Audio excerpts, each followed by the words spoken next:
Stand on the short grass prairie in the early morning, and it looks like a flat, quiet expanse. But underneath the soil sits a heavily fortified megastructure. A prairie dog colony houses hundreds of animals living across thousands of connected tunnels.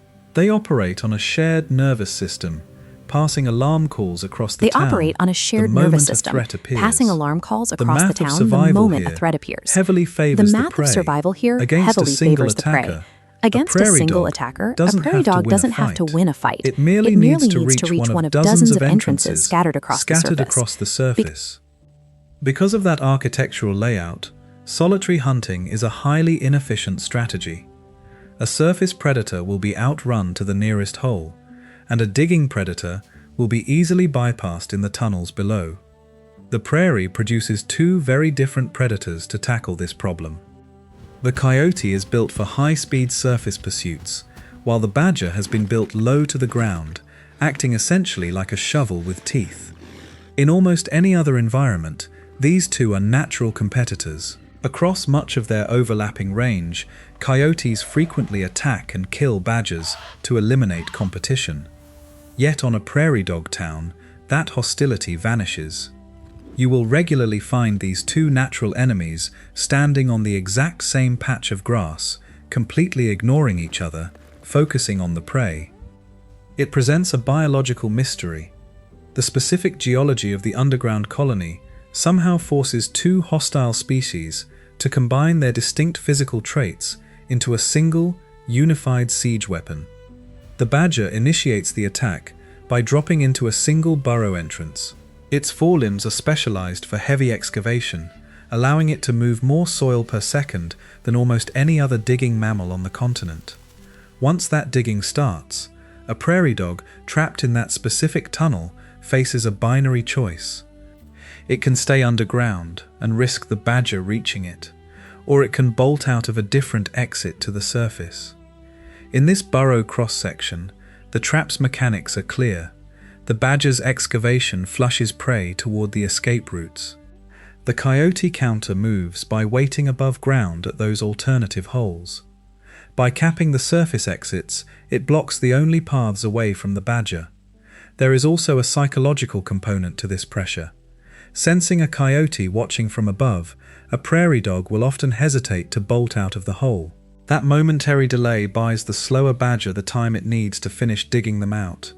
The overlapping predator zones turn the prairie dog's multi-exit escape network into a sealed death trap. Every route out is covered by an animal specifically adapted to control it. Indigenous oral traditions across the West describe this behavior for generations. In 1992, researchers published the first systematic field studies observing coyotes and badgers working ground squirrel colonies, bringing the phenomenon into documented biology. This chart compares hunting success rates, showing why the behavior persists. Coyotes hunting alongside badgers catch roughly a third more prey than coyotes hunting entirely on their own. More recent tracking data from 2024 reveals that coyotes aren't merely present in the same area. They actively track and mirror badger movements inside the colony boundaries. The field data clearly confirms this is a highly effective biological system. By combining forces, both animals drastically reduce the vast amount of energy they would otherwise spend chasing or digging aimlessly. While it looks like a calculated alliance, skeptical biologists point to the deeply unequal energy expenditure between the two animals. The coyote holds a distinct advantage: mobility. If a specific hole looks empty, the coyote can simply walk away and try another entrance without wasting calories. The badger lacks that luxury. The moment it starts digging, it is locked into an immense sunk cost. It commits hours of blinding, intense physical exertion to a single excavation with absolutely no guarantee of a payout at the end. To test if these animals were actually coordinating their efforts, a recent analysis used camera trap data to map their individual movements over time.